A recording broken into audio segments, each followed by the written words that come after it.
However, the number increased. And also, every year we have promotions, especially senior members. Some move from equivalent of lecturer to senior lecturers, and they come with increment. They go to professors. So when they get to the professors, then the things go up. So there was recruitment. However, increment in promotions also accounted for some of these salary increments.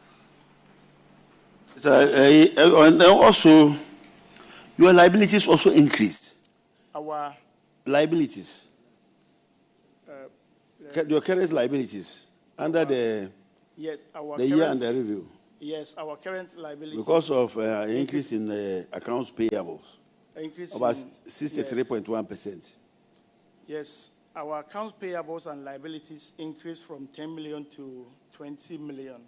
These are suppliers and maybe contractors we owe and we have to pay. So we are putting up burdens. So sometimes at that time, maybe they've raised certificate and we have not been able to pay. That's how come these things raised to that level. Thank you. VC, your account under that year, it doesn't look good. Because the report is indicating that you struggle to meet your short-term financial obligations if they fall due. Because your current ratio also declined substantially. Yes. And so you struggle whenever you are to meet your short-term financial obligations. What are you doing to improve that? Thank you very much. If you look at the reasons for during this period, if you remember last year when I came here, and the main reason was the fact that there were a lot of uncompleted projects.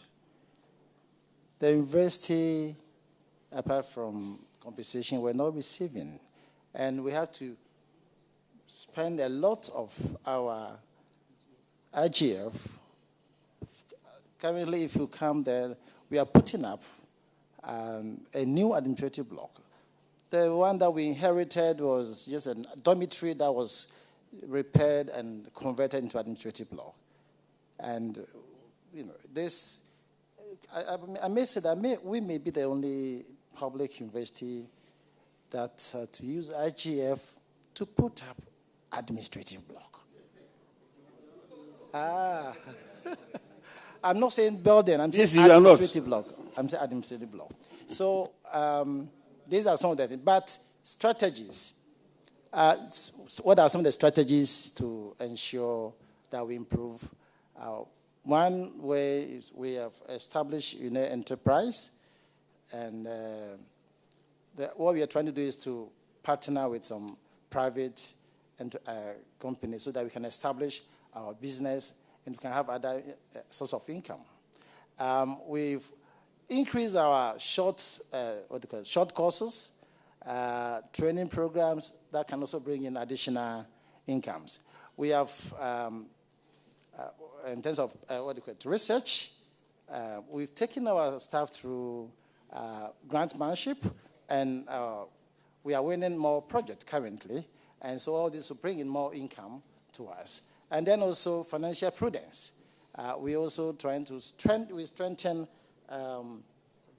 control. So strengthen our controls. We having, as currently we have a policy for transport policy. We have transport policy and other policies that all will go into strengthen the controls of the university. So we are looking at two ways. We are trying to identify source of income as the first strategy. The next one is how to ensure financial prudence. We are working towards a paperless also approach. You know, that will also help to also reduce, because stationery, for instance, are a major source of expenditure. And so if you're able to, implement these paperless strategies, it will also help to reduce cost. Prof, my last question, and then maybe the ranking will take over. If you go to paragraph 2.5 now, your non-current liabilities also decreased by 80.7%. From 365,000 to 1,897,000. Yeah, it decreased from 1 million to 365. The non-current liabilities. Your utilities.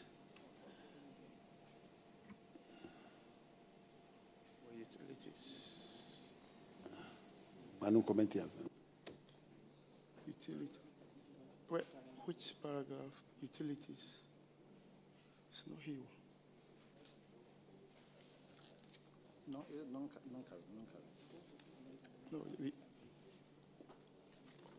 okay. With the non-current liabilities, it rather decreased from 1.8 million plus to 300. We had a loan, GCB loan, which we were paying. So as of 2022, this is what was left. So we paid, we were paying quarterly. So by 2023, this was what was left. So that's why it reduced from 1.8 to 365,000. So with the interventions that this you are saying you have put in place, I'm sure when we come to the 2024 report, we'll have something different. Yes. Your current ratio will increase. We are hoping so. Mr. Rankin, I think you can continue from where I've left. Thank you very much. Prof, I'm really concerned about your other recurrent expenditure. Yes. 2022, it was less than half of your compensation. Less than half of your compensation. 2023 is more than half of your compensation. Now, if you don't watch it, very soon your recurrent expenditure will be higher than your compensation. What is the status right now, 2024 or 2025? Honorable Chair, I cannot tell it because I don't have the figures here, but we saw it and we are working to reduce it. So I am hoping that in 2024, when we come, I am praying that we may not come. But when we come, I'm sure there will be a reduction or it will improve. It will improve. Sir, you are dealing with public funds. Yes. You are dealing with public funds.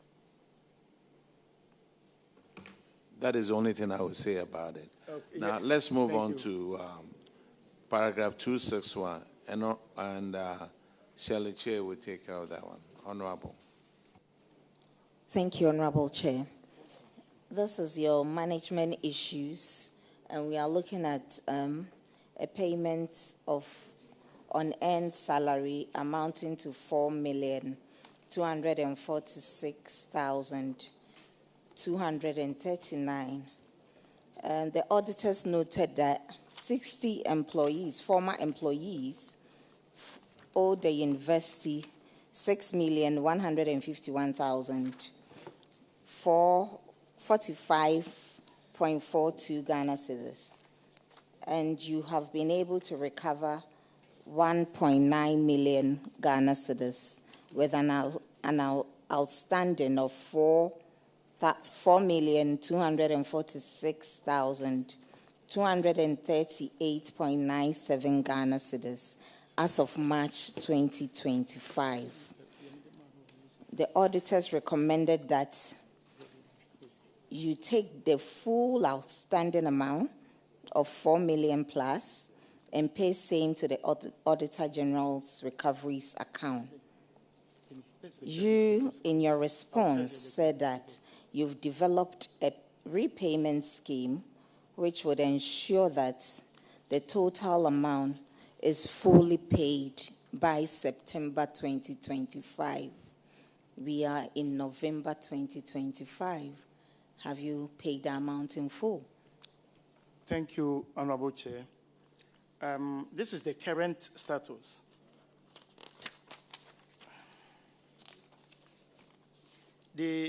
From the Auditor General, the total and end salary was 6,151,045 Ghana cedis, 42 pesos.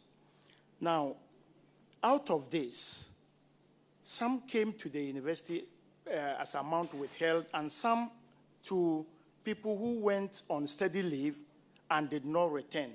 So those who did not return was 1.9 million, 1,984,100.89. So when you subtract that, you are left with 4,166,944.53. Now, sir, out of this... Sir, I'm sorry. I'm sorry to barge in. When they did the audit, there was outstanding 4.2 million Ghana cedis.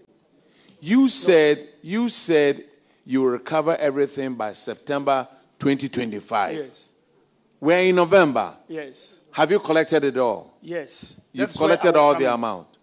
We have collected the one that came to the university. We have paid back to the government. There is difference of about 1.3 million, which relate to pensions. Now, because we are subvented organizations, pensions do not come to us. When government is giving us the check, they take the pension. So the amount that we withhold do not include the pensions. So we met the auditors. The difference of 1.3 is related to pension. Apart from that, we have paid all the money that we are supposed to pay, the money that we withheld. We have paid everything. Apart from those who went on study leave and did not return. That one, we are still pursuing them. We haven't paid that one. But we have paid what came to us. We have paid everything. Okay, auditors, can you please confirm if they've paid the 4 million plus? Honorable Chair, what we can confirm is that out of the 4.2 million, 3,108,509.75 has so far been recovered. The outstanding, when do you intend paying? I said the outstanding relates to pensions. No. You said 1.9 million or so was in relation to pensions. That's what you initially said. No, I said that one relate to those who went and didn't come back. Didn't come. So how much is in relation to pensions? It's 1,385,413.13. Auditors, have they informed you about this? Honorable Chair, I think I have to put this one in the context. This audit was carried out by, it was an outsourced audit, which means that we gave it to a third party to carry out the audit. Now, the status of implementation they provided to us is the fact that 3.1 million has been recovered. As to the reconciliation they did with the entity and the fact that the 1.something million is in respect of pensions and all that, that hasn't come to our attention. And so what we can do is to ask for the permission of the chair to do a reconciliation with them after here. Thank you. Thank you, Honorable Chair. We are in your hands. Chairman, thank you very much. Director, I would want to be clear on something. You talk about the difference being pensions. Yes, please. That were withheld by government. Please. So the ones that are not pensions, you've repaid all. Yes, please. If you look at the details of payment of an end salaries, these are the net amount that comes to the individuals who were presumably under your care and left. Some of them are leave without pay, vacation of post, resignations, which meant that these individuals were being validated. You understand? Somebody resigned, then the person gets paid. That is why it is an on-end salary. Yes. And that is the net amount that comes to the person, regardless of the pension, the tier 2, the tier 1 that the government would have already been deducted. Yes. So it is not a gross amount. Then you are now telling us that these were inclusive of pension.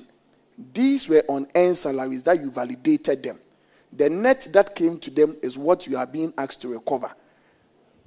So if you say pensions were included, you need to explain a bit further for us.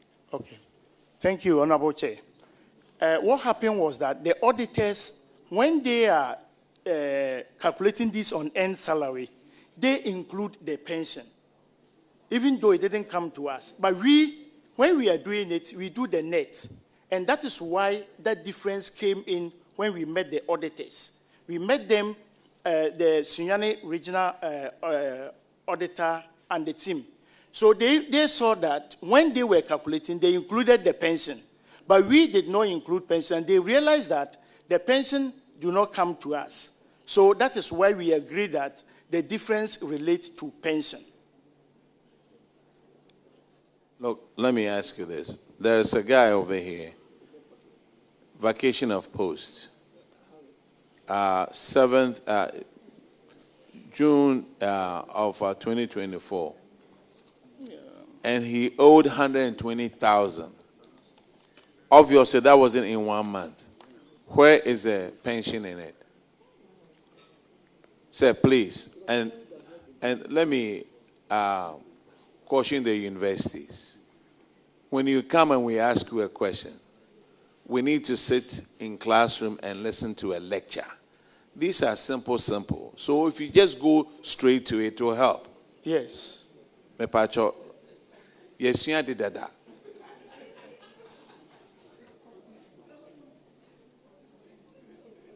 Yes, sir.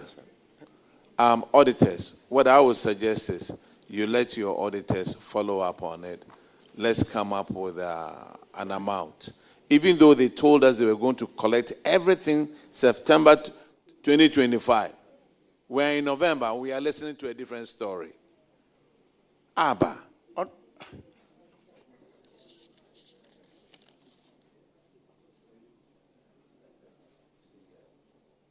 Okay, you are discharged.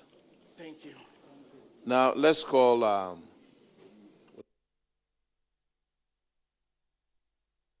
Koforidua Technical University.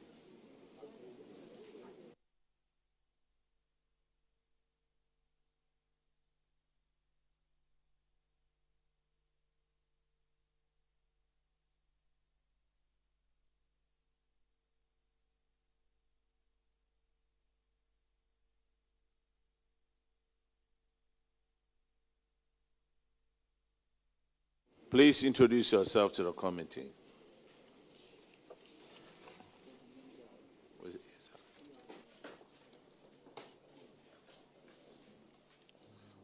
My name is Professor Richard Ohinesidu, the Pro-Vice Chancellor. I'm Prince Bafo Ofori, the Director of Finance. How much, sir? Please turn off your mic when you answer. All right, my name is Associate Professor William Jadwe-Siedu, Director of Works. Honorable Chair, I'm James Bayentia, Deputy Director of Finance.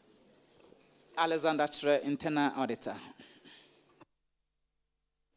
All right. Honorable Abena Osiasa will take you through your financials. Thank you, Pro-VC and your team. Pro-VC, the letter we sent to you, were you to report yesterday or today? Thank you very much, Honorable Chair. We received 2 letters. The first letter we were supposed to report yesterday, and I think a second letter came which went to a different office. So we only got to know yesterday that we were supposed to report today after we had come here. That's how come there was that mishap. We apologize for the mishap, but it was actually today. So.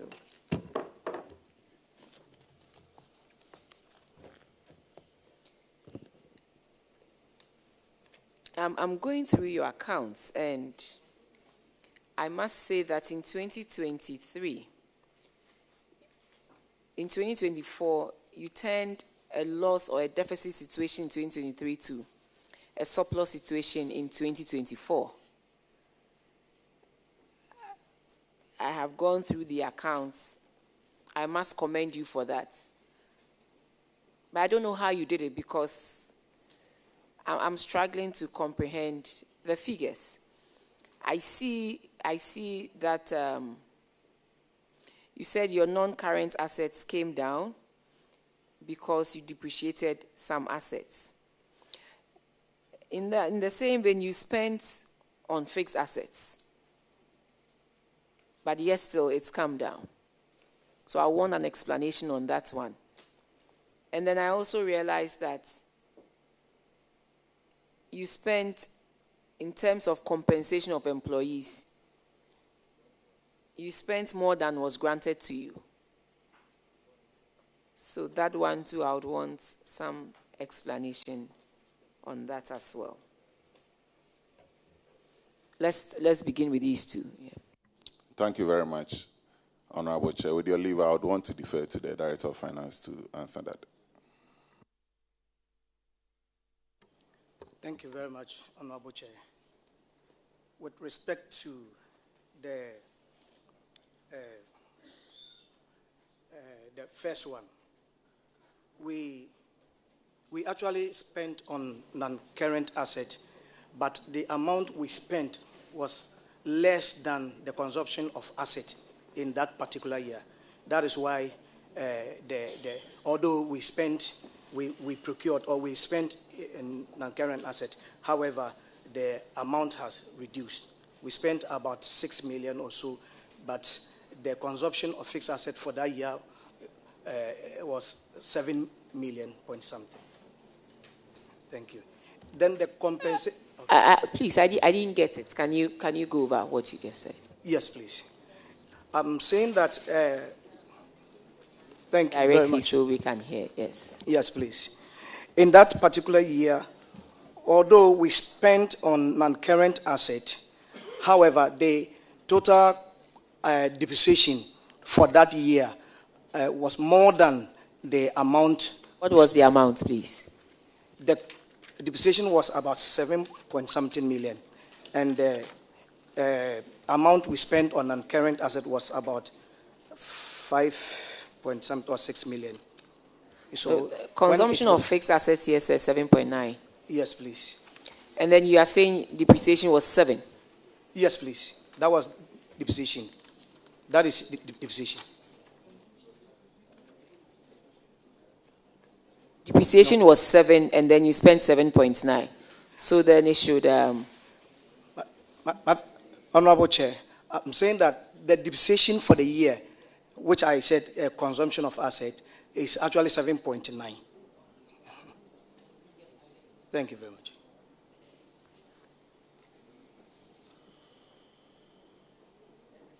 Yes, the second one was compensation.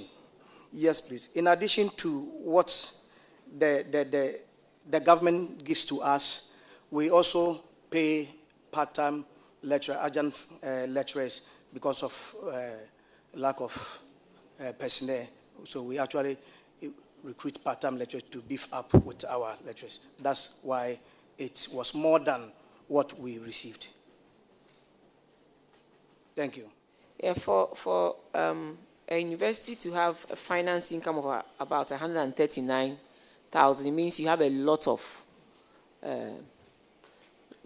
should I say, monies that you are investing in various handles. Thank you, Honorable Chair. We were prudent when the money came in initially. Usually in the university, during the first semester, you have the students paying. So at that time, we were a little bit prudent to end that. Thank you. How much comes in a semester from students' user fees? Yes, it depends on... just an estimate, not the actual, but just give us an idea. Yes, at times it can be about 8 million, at times 10 million, at times 10 million, at times the final quarter it may be 4 million. Yes.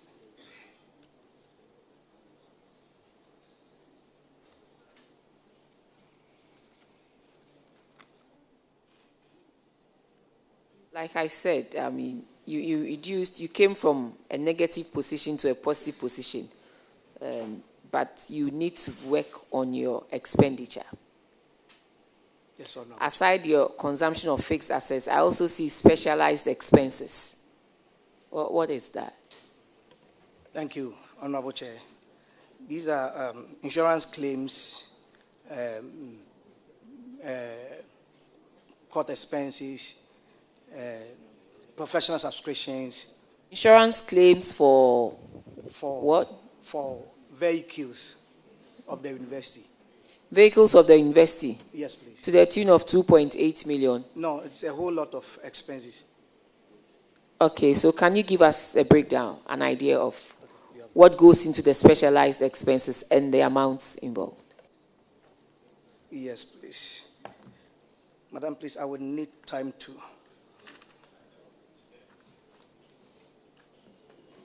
You have the. Sorry.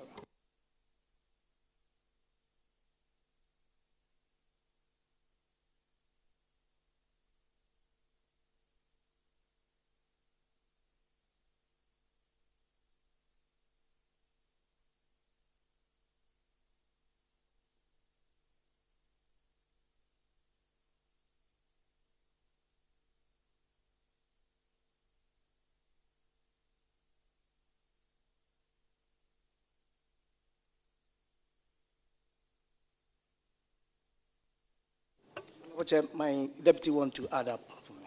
Honorable Chair, the specialized expenses comprises a lot of items. We have professional subscription fees, legal expenses, donations, and because of the format of the format we are using, we have some grants from some development partners. KIC, GSDF, Ghana Skills Development Fund, we group all of them under that. So the 2 million plus is made up of all these items. Thank you very much. Thank you. My heart is at ease now, because when you said insurance claims for 2.8 million for a university, you wonder what actually, yes. So thank you. You improved upon your current ratio.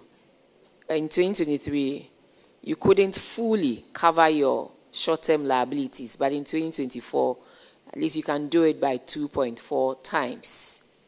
And looking at your strength, your location, you can raise more money from your non-tax revenue or your IGF.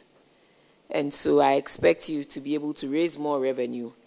And since you have 100% retention, you raising more revenue does not mean you should increase your administrative expenses. So please take note of that and work at that. The other one has to do with your indebtedness, the indebtedness of separated staff. I want to find out how you process a staff for payment. How does the university process a staff for payment? Madam, once again, with your leave, I think the Director of Finance will take that. Thank you very much, Honorable Chair. We have a payroll unit that at the end of, by 15th of the month, they would have collated, they have a sheet that it takes to all faculties department to validate the personnel over there. So by 15th, they would have received all, and then the team would use that validation form to actually indicate whether those people are supposed to be paid. We are paid from the Controller and Accountant General. So we have validators A1 and B. So after the B1 have done their certification, before it is electronically forwarded to the A1, which is virtually the Vice Chancellor and myself. and we'll certify that. If one goes through all this process and then someone retires, way back in 2019, December 2019, we continue to validate the person and pay from that date to November 2022. More than 24 months, yet you go through all these steps. You go ahead and pay the person book and research allowance, the sponsorship, in addition to the salary itself. So one may ask, truly, the steps you just mentioned, did you take that same steps to validate John Kojoteria Hayford, who was separated from the university from December 2019?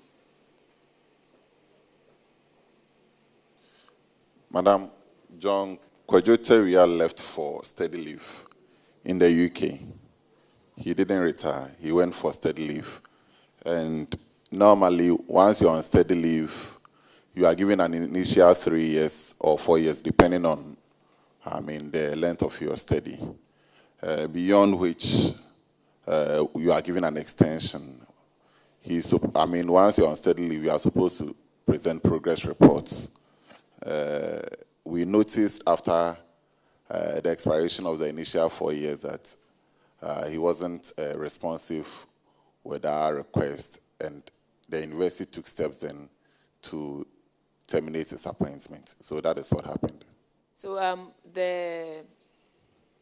his responses, how frequent was it supposed to come to the university? Say, every month, every quarter, what was? We normally do, I think, every year. It's yearly. Every year? Yes. So we take a report from he went for his PhD. We take a report from the student and that of his supervisor. So every year you are supposed to bring a progress report. Bring a progress report. Yes. And for 4 years, we closed our eyes to it. We were paying, when I say we, I mean the university was paying this person. And it was after 4 years that you realized that there was no progress report, but yet we were going ahead to pay. No, initially there was. So when the auditors came, did you take steps to explain to them that initially there was? If you did, maybe the auditors would have taken that out. Because they are saying that for the 4 years, or is it because the person did not return, and that is why we are charging everything to? Exactly. Okay, so what steps have you taken to? So we have a 5-point action plan to recover funds of this nature. Initially, you have a 5-point action plan. A 5-point action plan. Point action plan, okay. Yes, so initially we've written to all those, 6 of them as they are listed here. We've written to all these persons with their indebtedness. And then we've also written to Interpol through CID to reach out to these people so that they are flagged at the various entry points of the country. We've also forwarded their names to our solicitors, and then they are in the process of being served. We are also going through our documents to find out whether they have any entitlement to the university, which would take out and then pay that into government chest. And then finally, we are also looking through our systems and protocols to ensure that any lapses, we close all lapses so that these things don't occur in future.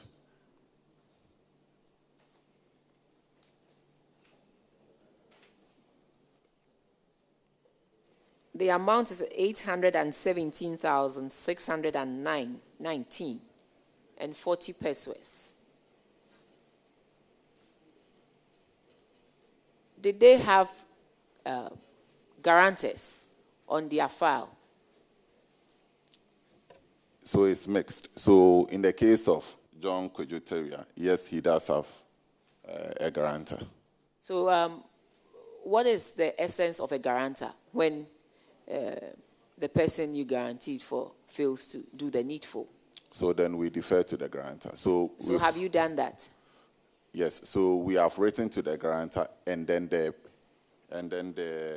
beneficiary, that is John Kwejo Terry, and we've also forwarded their names to our solicitors. So I'm only asking, in this case, what does the guarantor do? Aren't you supposed to fall upon the guarantor to pay for this liability? Yes, so we have done that. So has the guarantor paid? No. And that is how come we've written to our solicitors to pursue that legally. Is the guarantor part of the investee system? Yes. John. So that if the guarantor is part of the investee system and the person he or she guaranteed for failed to come, what do we do? If it were a private company, they would have done the needful. But it's government are buying and you'll be idea. So it is okay. Because once you have identified the guarantor, the other time, one minister came and mentioned that they identified the guarantor and the guarantor had to do the needful. Right here, if you could recall, Ministry of Interior. So respectfully, if you can contact the guarantor to do the needful, because once you guarantee for somebody, and for one reason or the other, the person is nowhere to be found, and the person has defaulted on the terms that was given to, the terms that the person agreed to, we should do the needful. Samuel Sapon Asamoah, can you also give me an update on that? Did you identify the guarantor? And is the guarantor part of the investee system? So in the case of Samuel Sapon, his case is different. His appointment was terminated because he failed to sign the bond form and left. So that is how come the investee went ahead to terminate his appointment.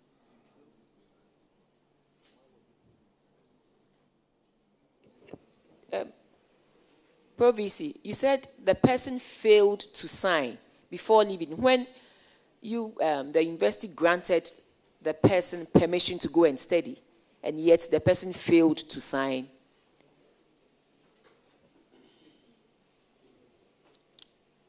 So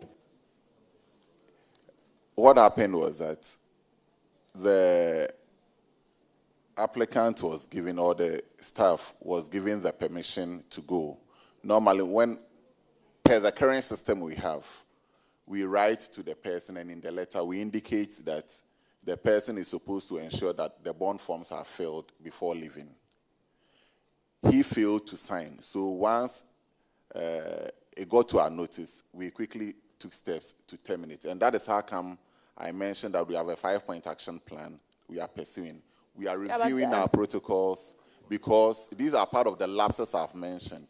What is happening is that rather than if we go ahead and then give an award letter, and in the award letter indicate that the staff should ensure it is signed before he leaves, then that is how come this thing can happen. But if we make sure that the person signs before the award is given, then this thing wouldn't reoccur. And that is how come in my narration earlier on, I did indicate that, the protocols would have to be reviewed, and we are reviewing that to ensure that it doesn't reoccur.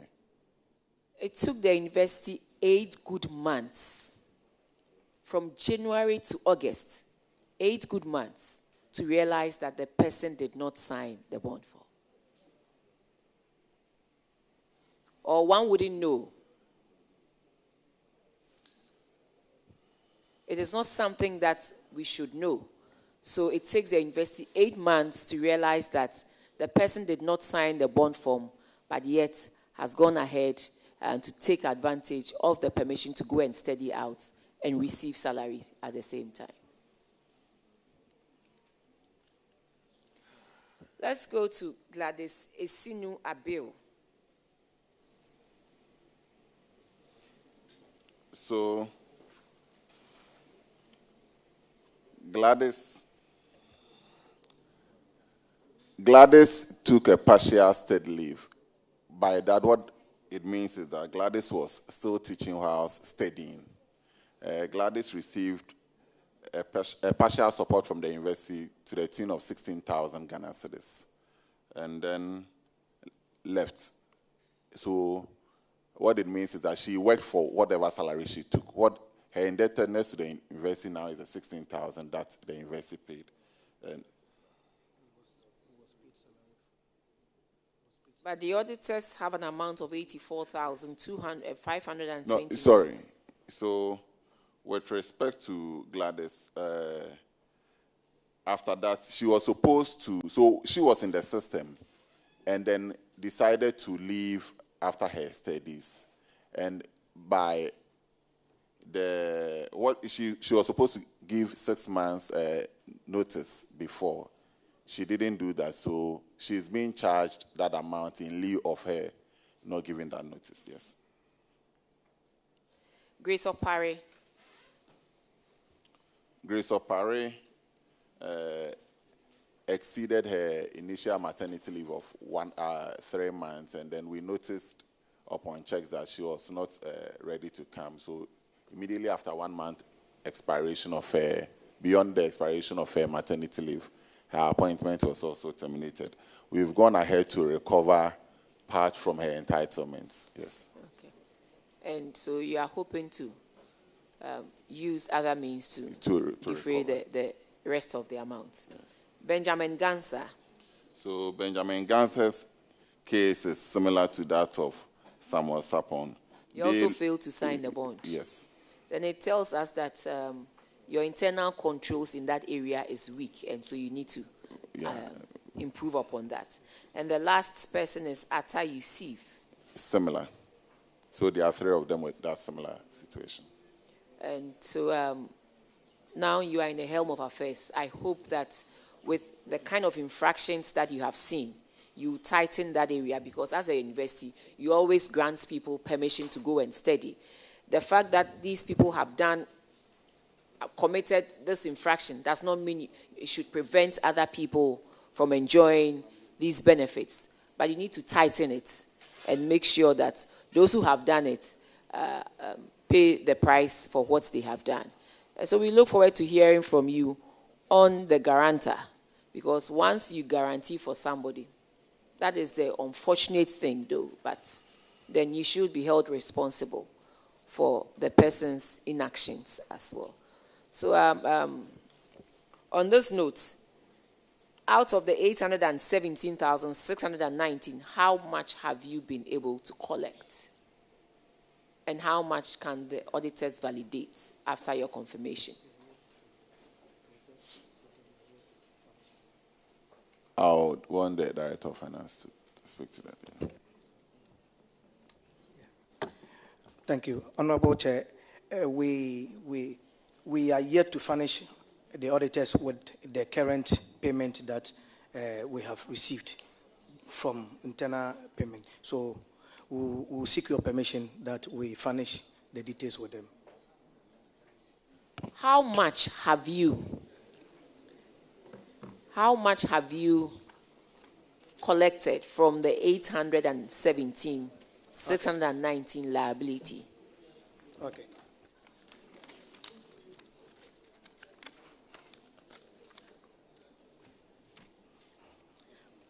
What's the list?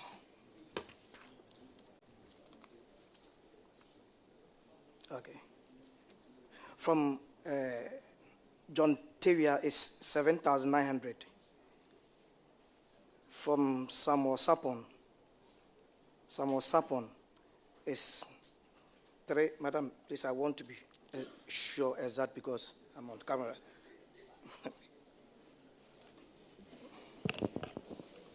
Koforidua University, you knew you were coming here. You knew this was one of the infractions that you had been cited for. And you don't come here and say we should give you time to calculate how much everybody has paid. Respectfully. Madam, please, I have it now. Sorry. Grace Opare, 7,991 Ghana Cedi, 80 pesos. John Tavia, 3,995.999. Samuel Sapon, 7,991 Ghana cedi, 80 pesos. So far. So John Tavia owe an amount of 486,386, and all you have collected is 3,000 Ghana cedis. Yes, Honorable Chair. In fact, all our effort to contact these people have proved futile. They are not in the country. And I'm glad that Pro VC mentioned the fact that for John Tavia, the guarantor works with the university. So he liaises with the guarantor to make the necessary payments.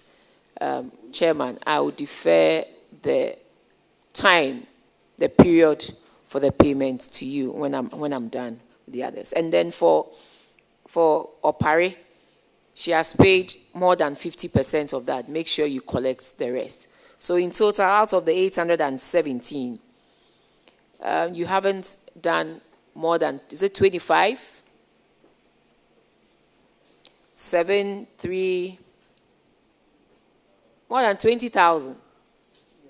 Yeah, just around 20,000. Yes, just around 20,000 out of 817,619. So the university should take steps to do the needful. Chairman, I want you to give them the period through which they are supposed to clear this infraction.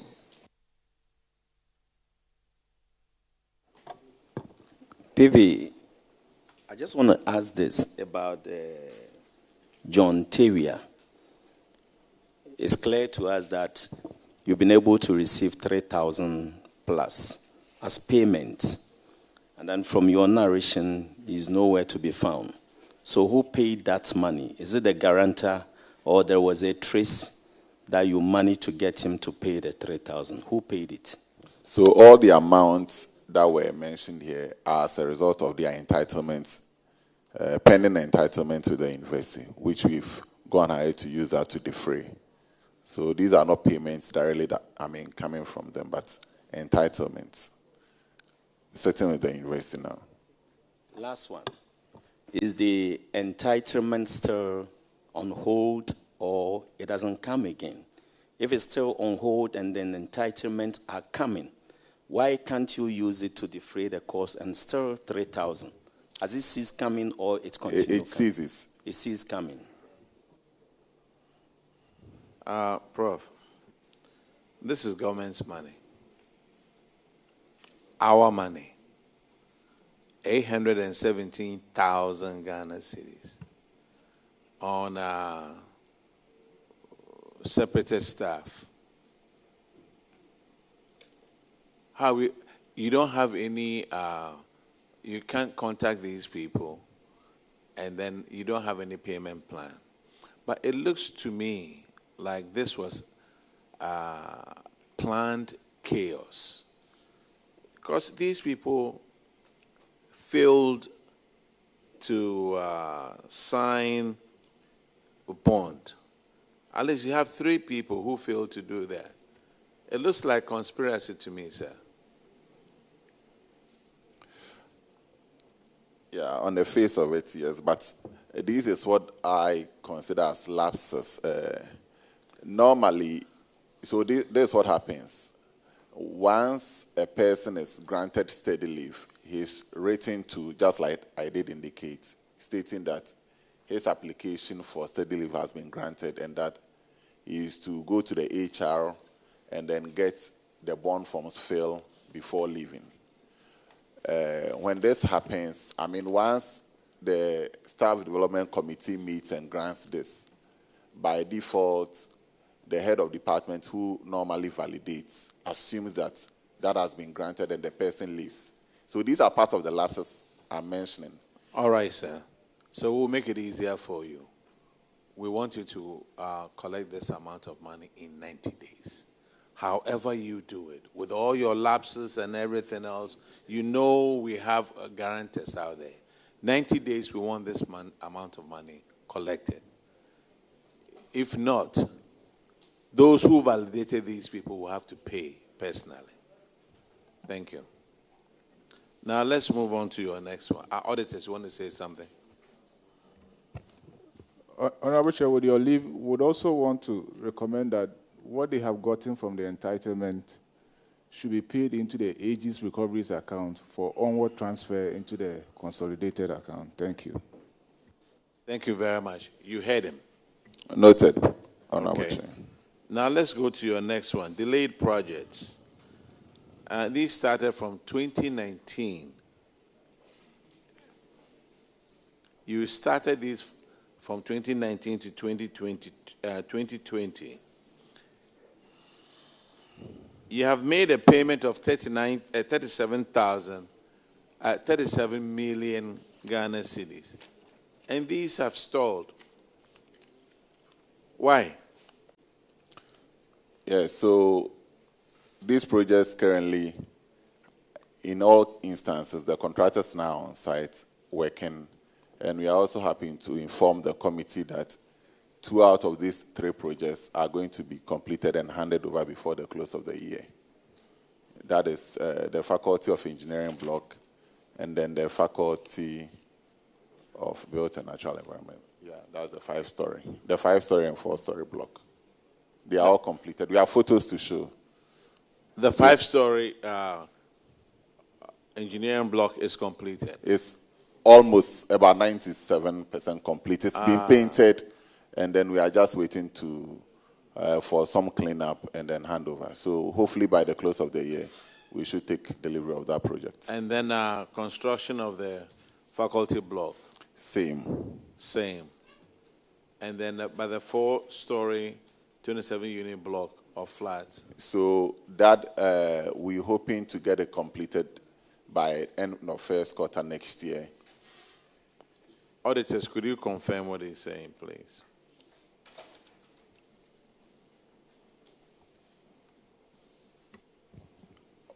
Honorable Chair, we can confirm that the contractors are on site and the projects have reached an advanced stage.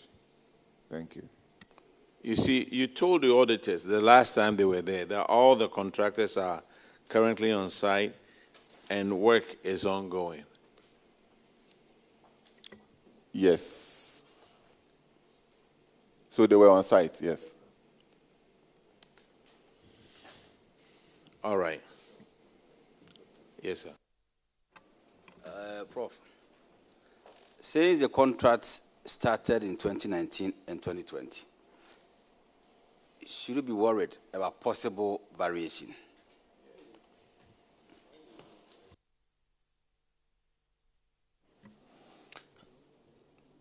It is expected, I mean, in our part of the world, I mean, where prices do increase every now and then. Yes. So for price fluctuations, they should be expected. Is it the case that they've yes. So is it the case that they've come or you are expecting them? I just want to know that what is happening now. If you take projects that began, I mean, most of these projects, just like you did indicate, started in 2019. And I mean, you all bear with me that we were hit with COVID, which slowed the progress of projects generally in the country. So that, together with the fact that, Prof. Chair, Honorable Chair, again, you would note also that 2 out of 3 of the projects are IGF, and then the other one is GET Fund. So for GET Fund, I mean, delays in payment also hit us. I mean, so, yeah. Prof, let me correct something over here. When did COVID come to Ghana? 2019, Honorable. 20 what? 19. It was 2020. 2020 what? COVID-19 started 19, and then, I mean, by 2020. When did they come to Ghana? 2020 we were on lockdown. First quarter 2020 we were on lockdown. But you started all these projects in 2019, 2020. COVID wasn't here.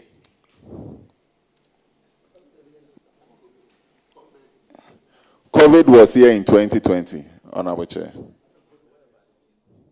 But not in 2019. How did it affect the project anyway? No. What I'm trying to say is that, so there are, several factors. I only mentioned COVID as one of the factors. Certainly, with the lockdown, we're not working. So that was... Koforidua, but was there a lockdown in Koforidua? And for how many weeks? Social distancing. I'm sorry? And for how many weeks was there a lockdown in Koforidua? Or how many months?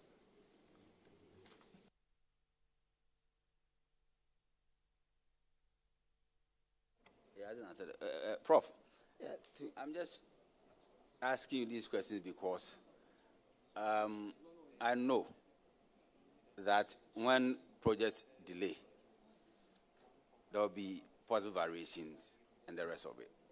That is why you said the contractors are on site now. So I just want to know if you've hit by or they've come to you with a request in respect of variation, so that we'll take it from there. If they haven't come with variation requests, then that's fine.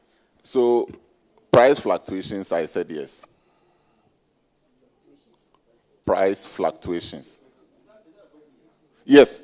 So variations, when you talk of variations, it could either be additional works, change in scope. Price variation. Yes. So price fluctuations, yes. So was it part of the contract or? Pardon? Did you have it in the contract? Was it a clause? Yeah, there is a fluctuation clause in the contract. Okay. Yeah. Did I hear you say that in this part of the world there will be variations? Price fluctuations. Price fluctuations. Price fluctuations. Fluctuations. Changes in price of materials.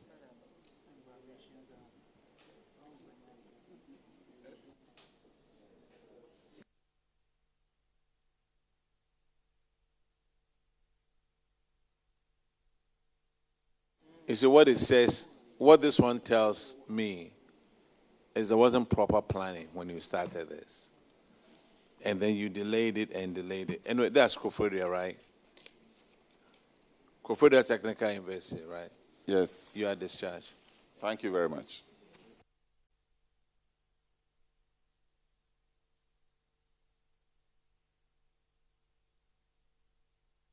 Is Gimpa around?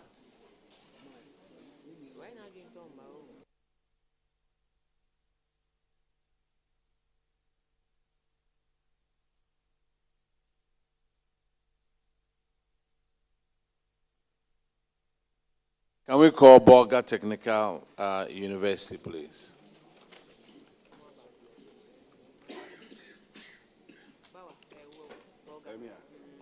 Bolga Technical University, are you here?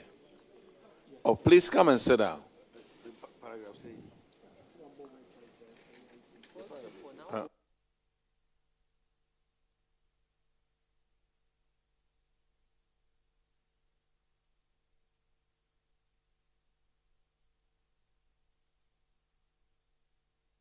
Could you please introduce yourself to the committee?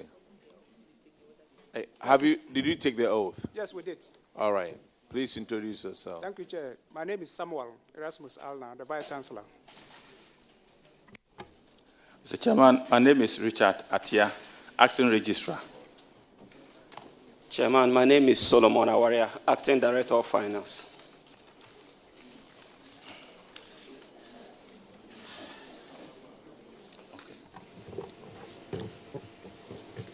Vice Chancellor, you are welcome. Thank you, sir. We've met severally, right? In Tamale. Yes, sir. We've met severally in Tamale. I'm looking at your financial performance, and I've seen that the year under review, you ended with a surplus of 35 million as compared to 1.5 million recorded in 2023, representing an improvement of 2,321.2%. So what accounted for this story? Thank you, Chair. So another year under review, the university was fortunate to have gotten some grants in kind and some funding from our partners to implement some. So that was the Public Accounts Committee, where public institutions were answering to some infractions by the Auditor General. We'll be going to